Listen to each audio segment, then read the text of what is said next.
Hi, everyone, and welcome to this week's Prophecy Update. As always, it's our desire to bring the events that are happening in the world from a biblical perspective and also a prophetic perspective. So thanks for joining us this week. What we want to talk about this week is what Joe Biden did and the Biden administration did this last Friday. And I've entitled this message, Comply or Explain Your Shame. I'll explain to you in just a bit what that title means. But folks, as we have been studying and we've been watching what's happening in the world, we understand that the Great Reset is here. I don't have to go into it because we've been talking about it. I just did a conference with Lamb Lion Ministries and we talked about the whole Great Reset.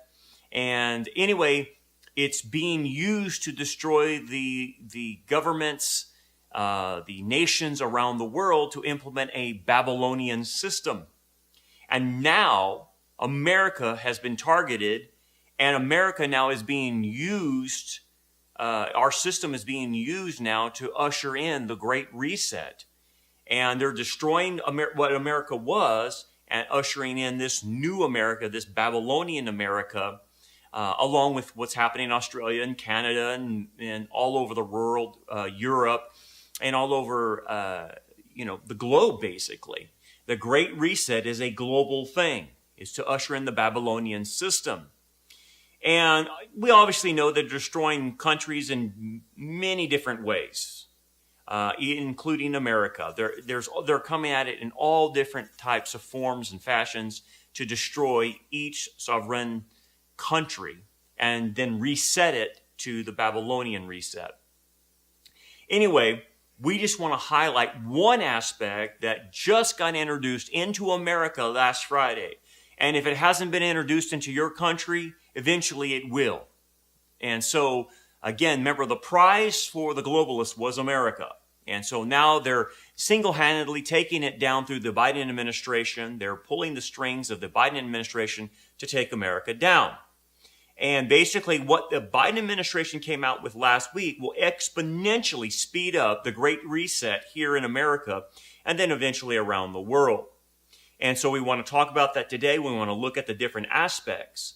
But basically what happened was with the Biden administration, they came out with basically a 40-page document that talked about a roadmap to changing our economy to suit the national security threat, the existential threat of global warming and greenhouse gas emissions, the whole hoax about that, right? And they're going to basically create an economy that's based on counteracting global warming.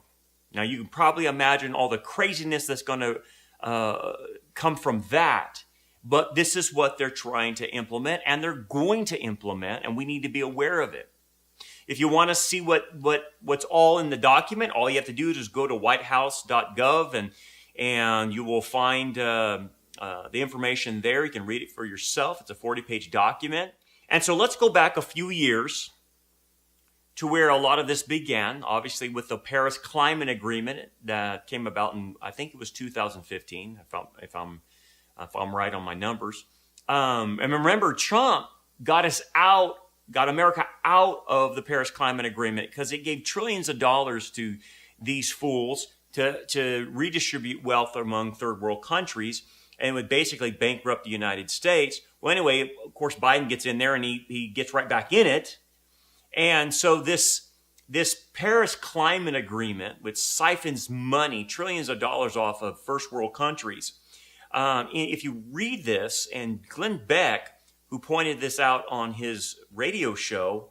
And again, I'm not advocating Glenn Beck as a spiritual guide because he's a Mormon, but they did some investigative research and found out that in Article 2.1c of the Paris Agreement, that it mandates countries to make financial flows consistent with a pathway towards low greenhouse gas emissions and climate resilient development. Now, with that being stated, that's why Trump wanted to get out of it, because you have to give all this financial money towards eliminating greenhouse gas emissions, CO2 emissions, and being climate resilient. I mean, whatever that means. Basically, it's doing stupid things for a fake problem, basically. Okay? That's basically what this is.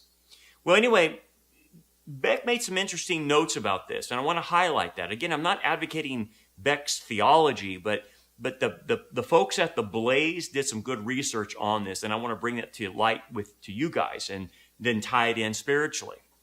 So he notes that at the same time, his research staff found that when the Paris Climate Agreement was having its meetings, coming together, that at the same time, the world's biggest banks and financial institutions came together at the same time to basically talk about altering global finance in accord with this whole, existential threat of global warming, which it's a hoax. It doesn't exist. It's a made-up problem, guys. It's fake, okay? And so when all the countries of the world were getting together doing this thing in France, so were the banks talking about the financial aspects of it. And so that included the World Bank and the UN. And basically what they did, his research staff found out, was that they outlined the UN Nations Environmental Program Finance Initiative. And basically what happened at that meeting, at the same time the Paris Climate Agreement was happening with countries, it brought together about 230 banks and insurance companies to draft a methodology or a roadmap that would pressure the private sector businesses and corporations, the mom and pop companies around the world, to the will of the government by using banks and financial institutions and lending institutions. So they knew they could not push anything legally on corporations or small businesses or whatnot. But what they did is put pressure that we're all getting in on this. And this is to combat, global warming. We're all going to get on this. And basically, if you don't conform to what we're all doing here, then you're going to be ousted out of a job, out of any businesses doing business with you, getting loans or whatever. And they got the banks and the lending institutions to go along with this. So now this is what is part of the Great Reset in the economic elements, is that they've got together, they have the roadmap of the new economic system they want to employ, which is based on trying to curb global warming, and basically saying if you don't comply, then we're not going to play ball with you. We're not going to do business with you, and you're going to be ousted. You're going to be isolated away from everyone else. So it's nothing that they're putting on legally on anyone, because they know they can't legally put anything on somebody. But what they can do is just say, we're not playing ball with you. And basically these companies who don't play ball are going to go out of business. That's what's going to happen. And so you have to understand, they have figured out that they can't legally put this on corporations. It's basically coercion, and the carrot they're dangling out in front of them is this. If you comply with us, you'll make a lot of money, because those who won't comply with us are going to be put out of business. You'll have more consumers, and you'll be able to monopolize the market that you're in. That's the carrot they're dangling out in front of the corporations. And so in the process of this is why when they shut everything down, it put the mom and pop stores out of business. And they want to continue to do that to anyone that doesn't comply. Okay. So basically, if it's not a legal thing they're putting on, then what is it? Well, they're shaming you. They're shaming these businesses. Oh, don't you care about the planet? Don't you want to save the planet? Don't you care about animals? Don't you care about rising sea levels? Don't you care? How could you be so heartless? Mother Earth is groaning. Gaia is growing. That stupid creation worship stuff that they're putting out there. By the way, again, I have to reemphasize this. Man-made global warming is a hoax. okay? And they've had to change the name because now you're seeing global cooling, and so now they have to talk about climate change, which happens every day and is not affected by you and I, okay? But this is a way of getting control. This is creative, a false problem. It's chaotic. We've got to get control of this. And they brainwash people into believing this. And so they come with their little standards, which basically gets control away from people and their freedoms away from people, and the government having more control. That's what this is all about. It's not about the planet is either overpopulated, or we're making too much carbon gas emissions, and we're going to destroy ourselves and destroy the planet. It's not about that. That's not what's happening. That's a fake problem. The issue is they want control. That's what this is all about. And now you're going to see the economic implementation of it and the control they will get from it. And again, if you don't comply, you're just going to be shamed, but shamed out of business. So they have figured out how that we could do this, shame people, and still put them out of business rather than trying to enact some legal thing over them. It's very clever, very clever. And it has the same effect. You put people out of business. And so instead of regulating them with law, we'll just shame you. And no one's going to want to do business with you, right? That's how they figured it out. And so basically our banking, our employment, our business, our livelihoods are all being pressured into compliance through fear of being shamed or ousted. And people not working with you, people not hiring you because you're not on the global warming initiative. You're not following wokeism. You're not following governance and things of that nature that we'll talk about, the ESG score. And so banks of all over the world have decided to follow this, okay? And they're implementing this framework as we speak right now. And some of the major banks. Again, this is part of the Great Reset on the economic side. But as you know, Trump avoided it. He tried to stop it, and that's why they were so mad at him. That's why they wanted him out of there. That's why they were willing to do what they did towards him. And now you have the Biden administration that's like rubber stamping everything the globalists want, everything that the reset, the Davos people want. So basically on Friday, the Great Reset people and the UN just received their support from the United States. And now, basically, the United States is going to be implementing this economic framework. This is pivotal. This is a crucial moment. This is where you're seeing goodbye to capitalism, okay? And basically, they're going to reset the U.S. economy to be an economy based on a fake issue, global warming, and it's going to be a resource economy, okay? So, again, what does the World Economic Forum want? What does the Great Reset want? It wants to take away, ultimately, everybody's ability to own private property, okay? And that's why they say in the Great Reset, you won't own anything by 2030.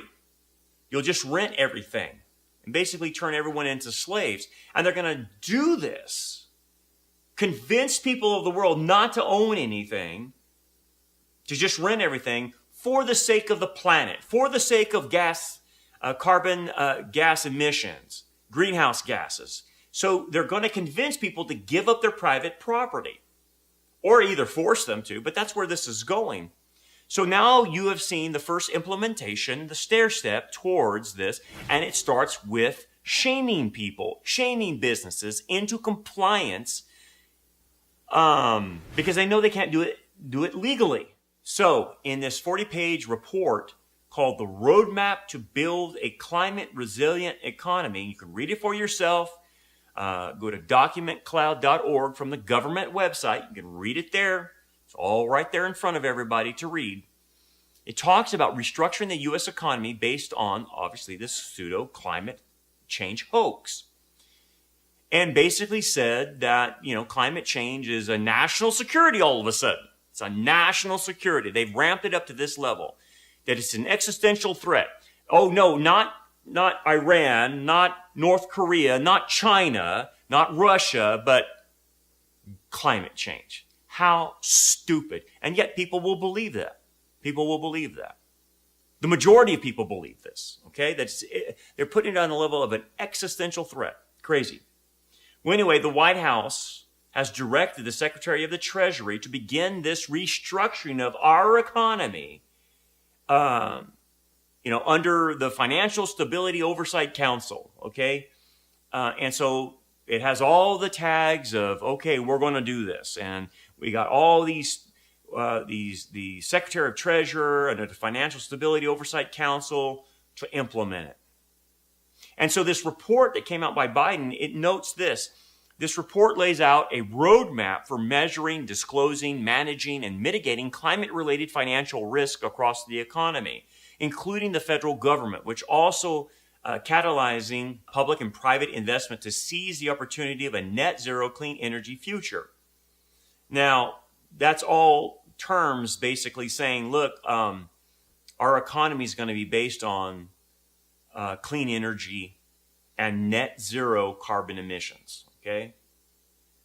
So you will either have to comply with the climate hoax, save the planet tenets, basically found in ESG, environmental, social, and governance. We've talked about that before, which will be the markers in every company. Or if you don't comply with this, then you're going to have to explain why you don't comply, and then you will be shamed why you don't comply. People just won't do business with you. And the report basically states that the U.S. government has green-lighted the implementation of the Great Reset economically into America. That's what it is. And this is another big way of how they are going to destroy the free market system, not only here in America, but around the world. And basically what they're going to do is turn it into corporate fascism, along with the banking institutes involved in this corporate fascism. So the government can't implement it legally. So the government is going to the corporations and the banks to saying, you do what we can't do, and then we'll reward you at the end. And so it's corporate fascism. The big businesses, big tech, big banks are forcing this on people for compliance. And they'll say, well, it's voluntarily. You don't have to get involved in this. It's a volunteer situation. But yeah, if I don't volunteer, then I'm ousted. I can't get loans. I can't get a business loan. I can't get a mortgage loan. I can't get a loan for my car. I can't do business with other businesses. Yeah. But you have the freedom not to do it. That's not a choice. That's not freedom. You're not giving me a choice. It's either comply or I'll shame you and you die as a business. You die economically. That's what they're saying. And this report goes on to state, it says the failure of financial institutions to appropriately and adequately account for the measure these physical and transition risks threatens the competitiveness of the U.S. Companies and markets, the life savings and pensions of U.S. workers and families, and the ability of U.S. financial institutions to serve communities. In this effort, the federal government should lead by example by appropriately prioritizing federal investments and conducting prudent fiscal management. That's a bunch of gobbledygook. What are you talking about? This is what they're saying, that if we don't restructure the economy towards zero carbon emissions, to wind and solar power, to saving the planet, we're going to lose our economic competitiveness. Now, if anyone buys that, then they need to take an econ class in junior college and figure this one out. You're not going to just make us non-competitive by doing this. You're going to kill us. You're going to kill the economy by doing this. Because I can tell you this, if you're saying, because they did say that they're trying to do this to compete with China. Excuse me, China doesn't do anything about saving the planet. And you want to put more regulations on businesses here in America and in the Western society to compete with China, who doesn't comply with anything about saving the planet? you're basically setting up a scenario. Well, China wins. China is beating us now economically. And if you put this on the U.S. or any Western country like Europe, Australia, New Zealand, South Africa, Canada, whatever, if you put this, that we got to comply with the regulations of ESG, environmental, social, and governance to save the planet, you'll kill the economy. But I think that's what they want to do, right? But they're saying that, oh, we got to be competitive. Anybody with any sense of micro or macroeconomics knows that this doesn't work. That's crazy talk. But see, they bank on the fact that people don't know economics 101. And they're going to say, well, we got to do this to be competitive. And people will nod their head and say, yeah, right. We got to save the planet to be economically competitive. It's stupid. It doesn't make any sense. But when something doesn't make sense, understand there's an underlying agenda. And the underlying agenda is to destroy the free market. That's the point. But people will believe the lie, okay? That's how gullible a lot of people are. So this was the Biden administration, the U.S. government, firing a shot across the bow to banks and to financial institutions, to big corporations, everybody in the economic sector, telling them, look, we want you to put pressure on anyone that doesn't comply with ESG. And ESG, all it stands for is environmental. So you want to save the planet, your score there. Your S stands for your social. So where are you at on social justice types of things? And G is your governance. In your governance of your company and of your business, do you practice affirmative action? Do you practice putting people on your board because they represent all the special groups out there in the world, all the rainbow groups out there, everything else? You've got to have those people on your board.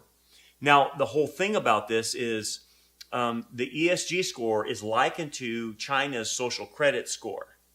That if a business is good on its saving the planet, it's good on its social justice Marxism, and it's good on their affirmative action on their boards and companies and whatnot, then you get a higher score, and then we can do business with you. And so that's what ESG is all about. So if you don't have a good score, then basically this is how you're going to be ousted out of the economy. They won't loan you any money. They won't do business with you, okay? Like I've mentioned, they'll freeze you out. They'll isolate you.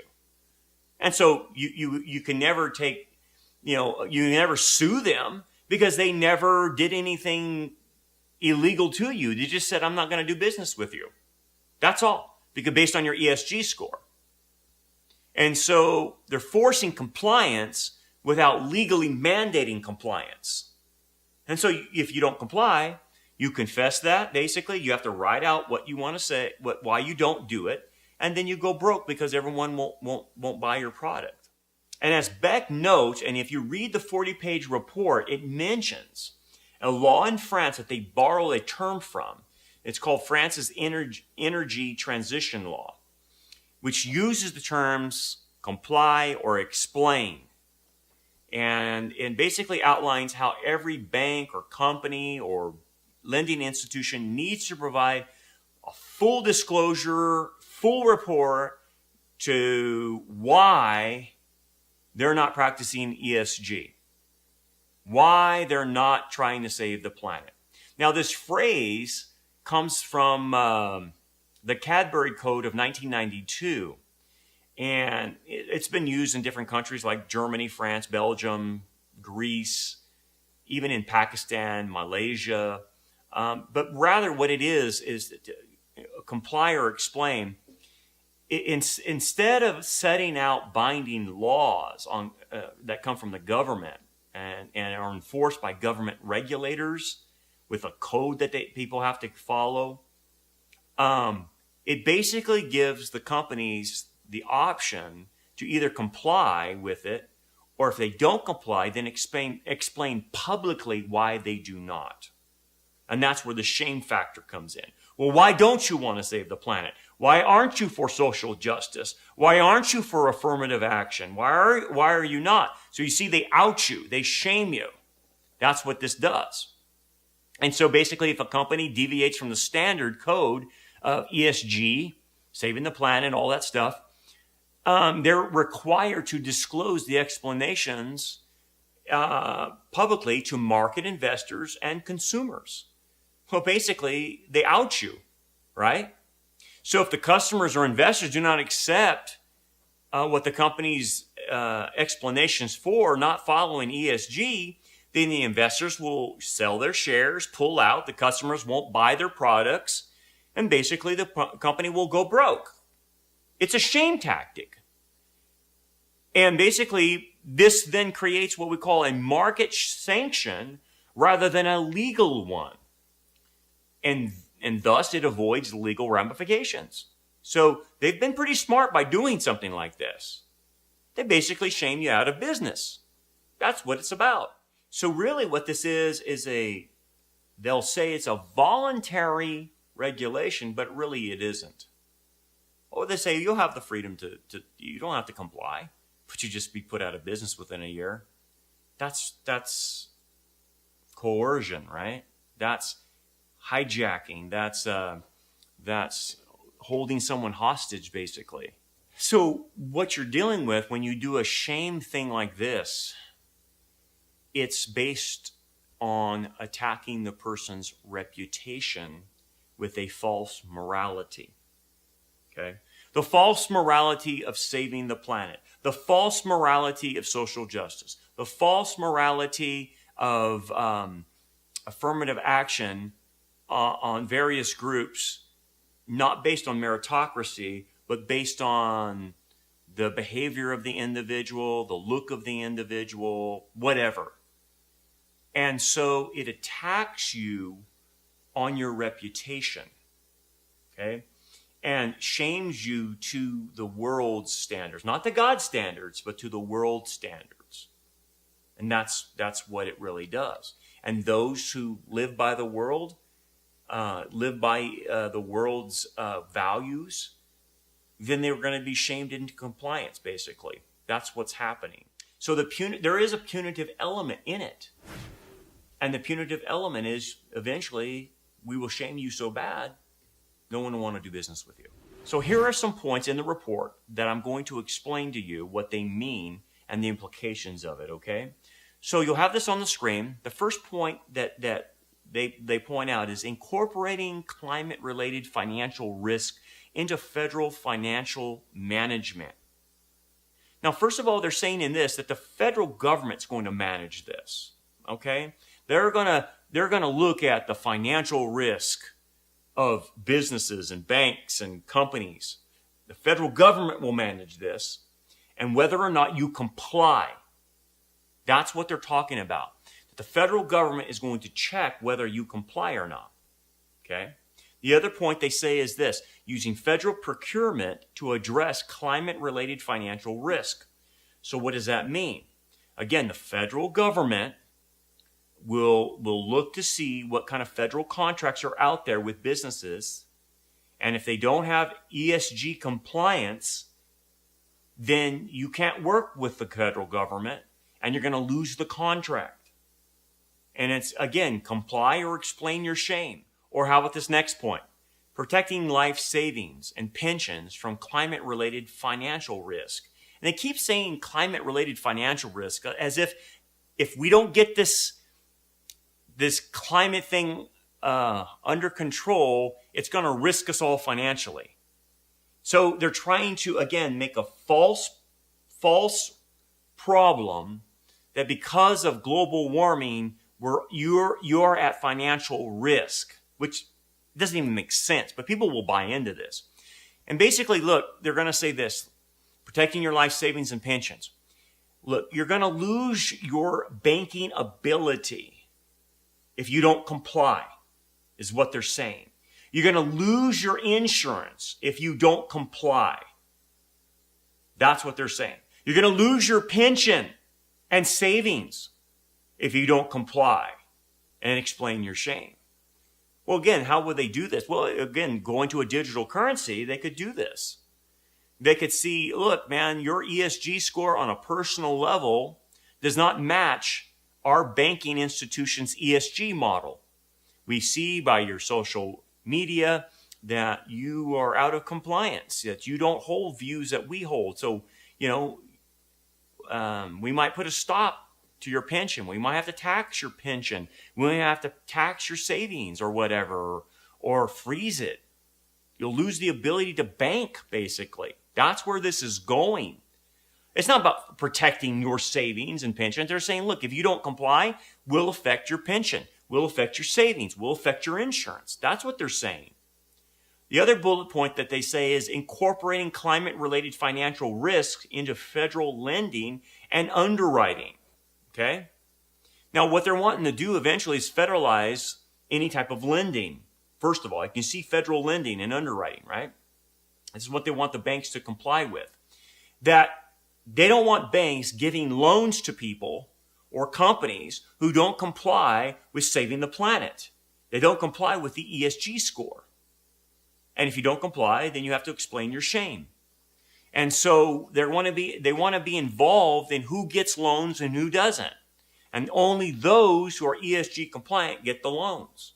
How about how does this affect VA lending programs? Well, if the banks don't adhere to ESG, then the vets don't get houses. That's how it works. So the bank has to do it. But what if the vet doesn't go along with the ESG? Then they don't get a loan. How about this bullet point? Building resilient infrastructure and communities. And again, you have to read into this and understand what they're trying to say. Look, they're going to say this. You're going to lose your business license if you don't comply. We just won't give you a business license. That's what they're talking about, infrastructure and communities. And you might be eventually ousted of your community, your business economic community, because you don't comply with ESG. You'll lose contracts if you're not ESG compliant. That's what they're saying. So basically, all of this is indirect coercion and indirect blackmail through shaming your reputation. And basically, eventually, it goes from the corporations, smaller businesses, and eventually it's going to hit you personally. That's where all this is going. And so we need to be aware of this. We need to understand what's going to happen economically to the United States and around the world. We're living in the shadows of the tribulation. And in the tribulation, the globalists and eventually the Antichrist control everything economically, right? So this is what the system is setting up to be. So the United States took its first deep step down into this awful water, this Antichrist lawlessness water, just last Friday by allowing our economy now to be based on the goals of the Babylonian whore, which is planet worship, social justice, which is an alternative morality to the Bible's morality, and then social justice through affirmative action type stuff, which the Bible does not advocate. The Bible advocates meritocracy. The Bible doesn't care what color your skin is. The Bible just says, look, you work hard, you deserve what you get. It's free market. The Bible pushes free market, but not in the Babylonian system. Okay, so this is going to hit us. And where it's going to hit us is economically. And you and I need to be prepared for that. You need to be prepared for living in a capped situation economically. You need to be prepared for maybe not being able to rise up in your company. You need to be prepared for that your social mobility upwards economically will hit a ceiling, and you may not make as much money as you once did. You have to be prepared for that. And again, we don't know how long we're here, but as long as we're here, you're going to see the economic system get worse and worse and worse. And you add in hyperinflation, you add in supply chain problems that they're having, and that's on purpose, by the way. And then all of a sudden, the prices of everything go up, your money goes down, and so you cease to be middle class, and you will go into the poverty level. Can you still exist at that level? Of course you can. But we need to talk about preparing for this. And so, spiritually, the way to prepare for this is to understand what the Lord will do for us. And so I want to point out the church of Smyrna to us as a way of understanding how to cope with all of this. And the church of Smyrna is the persecuted church. So we have to prepare for this economic persecution that's coming to all of us who won't comply with this. Okay? And I want to note this. And so Jesus says this in Revelation chapter 2, verse 8. It says, to the angel of the church in Smyrna, write, these things say the first and the last, who was dead and came to life. And the idea, what Jesus is using the situation of what happened to Smyrna. Smyrna eventually died out, and then it was resurrected again. And so Jesus is making an analogy with himself to the city of Smyrna. Smyrna was dead, and then it got revived again and came back to life. And same thing with Messiah. Messiah died on the cross, was buried, and rose on the third day, and came back to life. Messiah is the ultimate martyr, the ultimate witness, as he died for us, died for our sins. So he's understanding, telling you that he understands the price you and I are paying. We are going to lose our life. Not physically, that's not what I'm talking about. I mean, some people around the world, Christians, are losing their lives, but losing our life in the sense of losing it economically, losing it socially, right? We can lose our life that way. And so since we're talking economics, we can lose our life economically. And the church of Smyrna did. The church of Smyrna did lose their life economically and physically as well. But again, you can lose your life in many ways, socially, economically, physically, and all the other different categories, just like Messiah did. And so Messiah is saying, I understand what you are going through. I went through it myself, right? He gave up his life. He lost his life. And so in verse 9, he goes, I know your works in tribulation. So Messiah is telling you and I know what you're doing. I know your works, and I know the struggle you're under. He knows that we're in the last days, and he knows what we're seeing, right? So that brings us comfort to know that Messiah understands what we're going through. And back then, they were having Jew-on-Jew persecution. And by 90 AD, what was happening to the early church, the unbelieving Jews put out an edict called the Curse of Menim, which forbid any Jewish Christian who claimed to be a Jew to enter the synagogue. So if you were a Jewish believer in the Messiah, you were not allowed to go in the synagogue. Well, Judaism was allowed under Roman law. So if you were kicked out of Judaism, the Christians were in a serious predicament because Rome did not officially allow you to exist. So it hurt them economically. It hurt them economically because the Jews would not do business with them if they were a follower of a Messiah. And so they got cut off economically. That's why the early church was in Jerusalem, was selling their properties and trying to raise money to help the believers in Jerusalem because they got cut off. They got cut off from society economically. And this is what was happening there in Smyrna as well. And then under Roman law, they couldn't exist as a legal religion. They were an illegal religion. And so they were in a serious economic predicament. And so they were disowned by their families. The other Jews disowned them. It was not an approved religion. And so they were left in nowhere's land. And that's what they lost everything economically.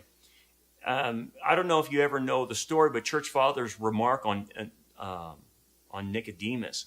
Nicodemus was a very wealthy man, apparently.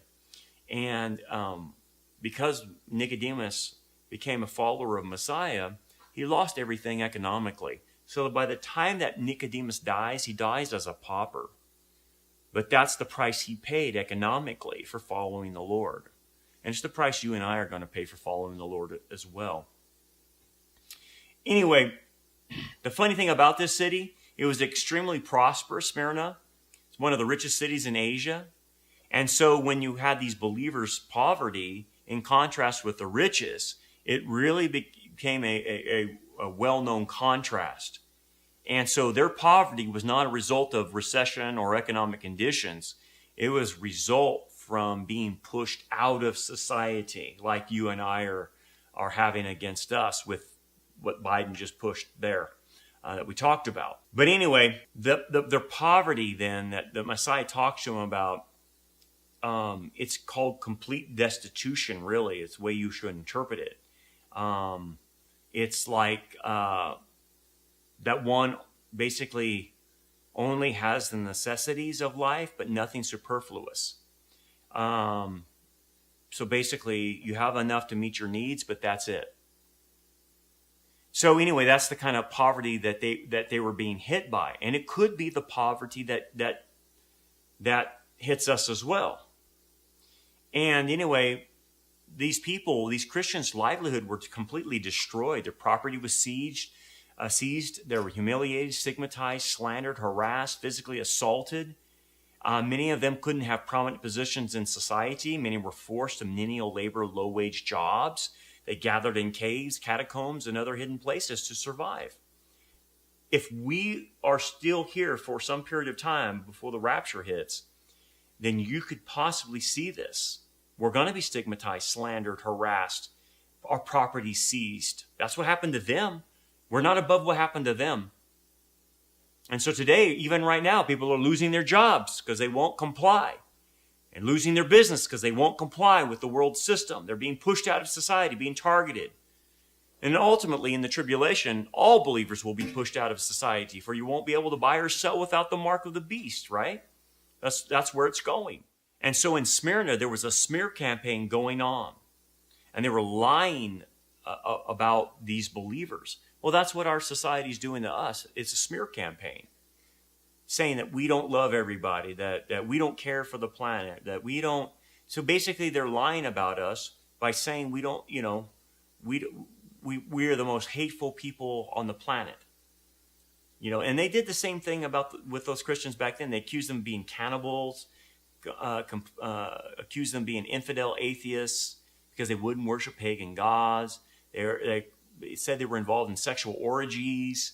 They said they were arsonists, all kinds of stuff, haters of society, disloyal to Rome, and that's what they're saying about us today. They say we're disloyal to the government. They say, we're the haters of society. And that's, deplorables, phobes, unclean, racist, intolerant, xenophobes, anti-egalitarian, all this other stuff. They say anti-science, anti-medical, anti-technology, anti-progress, nationalistic, religious bigots, extremists, threat to national security. That's what they say about us. They said it about the Christians back then in Smyrna, and they say it about us today. And Jesus goes on and he says, those who say they are Jews and are not, but a synagogue of Satan. Basically, the principle is this, that they're going to be non-believers who think they're right with God and doing God's will, and they don't even know God, right? And they're going to claim that we don't know God, that we're the ones that don't know God, and that they do, and that they're smarter and kinder, more moral than us, more compassionate than us, and superior to us in every moral way, because they're tolerant and accepting and loving and all this other stuff. And that's what was happening to the church of Smyrna. They were saying, you guys are the most ungodly people, when they were the godly ones, and the ungodly thought they were godly. And that's what's happening in our society. They flipped everything. They flipped the narrative to where you and I are ungodly. And it's a lie, but this is what's happened. So Messiah says, do not fear any of those things which you are about to suffer. He's telling them basically, look, it's not going to get any easier. It's actually going to get harder for you. It's going to get more intense. And it's the same thing he says to us right now. Look, we're in the last days. It's not going to get easier. You're not going to return back to normal. It's actually going to get harder for people to be a Christian in Western society than it ever has been.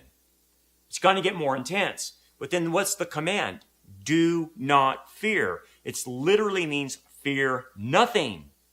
No matter how small or how severe, the one who has overcome death says, you are to fear nothing.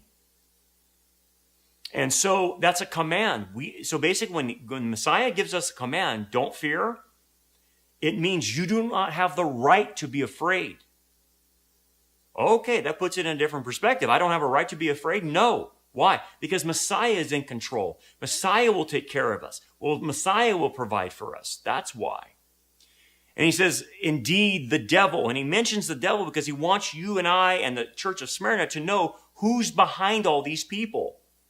Yes, it was people persecuting the church of Smyrna, but it was the devil inciting it.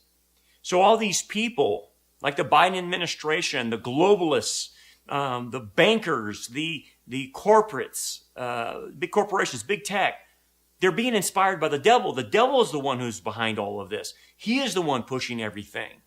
They are just the human pawns that are doing his will, whether they know it or not, that are persecuting you and I.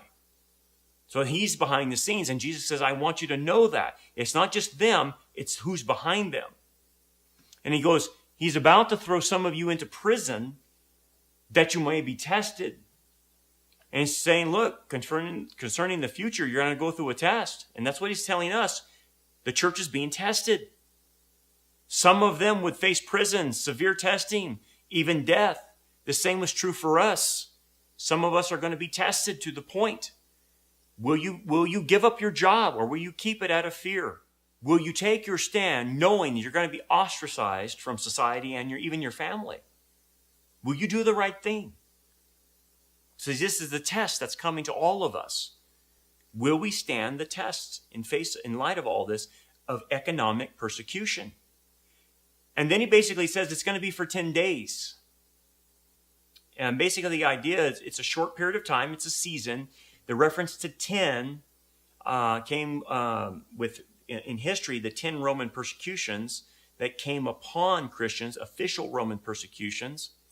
And basically he's saying the same thing to us. Look, you're going to go through a season of testing. I'm going to put the church through a season of testing to see where the church is really at, to show you and I where we're at spiritually, to strip away all of our crutches and all of our artificial support, our network of support, so it's just you and I basically relying on the Lord. That's what the time of testing is going to be about. And so we will go through a season of testing. And we have to be prepared for that. Yes, the rapture could happen tonight. Absolutely. But what if we're still here a year from now, or 2 years, or 3 years, or 5 years? That means you have to gear up. You have to prepare spiritually. You have to live with two narratives, like I always said. Prepare for the rapture anytime, or also prepare that you're going to be here for a while. You have to have both aspects, both narratives at play. Messiah says, be faithful unto death, and I will give you the crown of life. Be faithful unto death is the idea of being loyal to the Messiah no matter what comes to us. See, the funny thing about Smyrna, it was known throughout the Roman world to be extremely loyal to Rome. Unlike most cities, it was extremely loyal. And it was the first city in the world to erect a temple to the goddess Roma in the spirit of Rome. And so the city's fidelity to Rome was famous in the ancient world. So Christ is saying this to the church, look, be loyal to me no matter what it costs. Don't give in. Don't compromise with these people. Don't succumb to the pressures that the Babylonian whore will put on you. Be loyal to me to the point of martyrdom. Continue to trust him. Be faithful to him. True to his word, even in the face of death. That's what he's asking for. And the reward is the crown of life. The crown of life is given to those who suffer well, those who endure persecution and are loyal and faithful to the Lord and obedient to the Lord during the persecution. It is not a crown given to those who compromise. It is not a crown given to those who are disloyal to the Lord in persecution. If you're disloyal and you compromise, you will lose the crown of life. It is only given to those who are loyal through persecution. And then he concludes like this. He says, he who has an ear, let him hear what the Spirit says to the churches. He who overcomes shall not be hurt by the second death. So he's saying, look, if you want to hear this and apply it, then I'm going to give you a reward. Not only the crown of life, but he says, he who overcomes shall not be hurt by the second death. The overcoming is overcoming, abandoning the Lord and being disloyal to the Lord during persecution. What is this shall not be hurt by the second death? What is that? Well, you obviously know if you're saved, you're not going to go to hell. We know that. You're not going to be plunged into the lake of fire. But what does he mean that if you overcome this, you won't be hurt by the second death? Well, what you have to understand in this passage, it's a litutis, and it's a literary device that John is employing. It's the affirming of a fact by denying its opposite. So it's like used for drawing emphasis. So John uses a double negative and draws attention to the crown of life and then away from the lake of fire reference, and drawing the reader to a stronger and opposite expression, the crown of life. So he's drawing attention to the crown of life as opposed to the lake of fire. So it's like saying this, the litotes. We could use it in another phrase like this: it is no small problem that you have. So the idea is this: it negates the opposite idea. The affirmative idea is that the problem is very large, right? When you say that. So it's like saying this: the conquering Christian is as far above the experience level of eternal death as it is possible to be. The point is, the believer who overcomes has victory in persecution, has far more awaiting him than just the mere escape of the lake of fire. That's what that promise is about. And that's a promise you and I need to hang our hats on during this period of time. Don't be afraid. And remember what the Lord said: when you see these things begin to happen, look up, lift up your heads, for your redemption draws near. Don't ever forget that. Hey, just a few things before we go. Make sure you have our Rumble and Vimeo accounts. And we're waiting in the future for us to get our platform up on our website, and we'll be able to direct people to our website. And that place will be a place where our videos are unedited. Make sure you get on our text alert system. Just follow this link and you will put your information in there, your cell phone, and we will text alert you if something we need to notify you about. And then also be praying for us, because we're under a spiritual attack constantly. And pray to the Lord if you could help us out financially. If he puts it on your heart to help us out, we would definitely appreciate it. We need all the help we can get to keep our ministry going, to keep our church going, and to help us out in getting our permanent building, since we don't have one. So anyway, see if the Lord would guide you on that.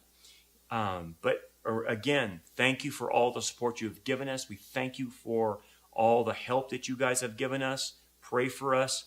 And again, if you need anything, email us. Let us know what we can do for you, and we will try to help you as much as possible. We don't want you to be out there alone without any resources. We want to make sure we can help you in any way, okay?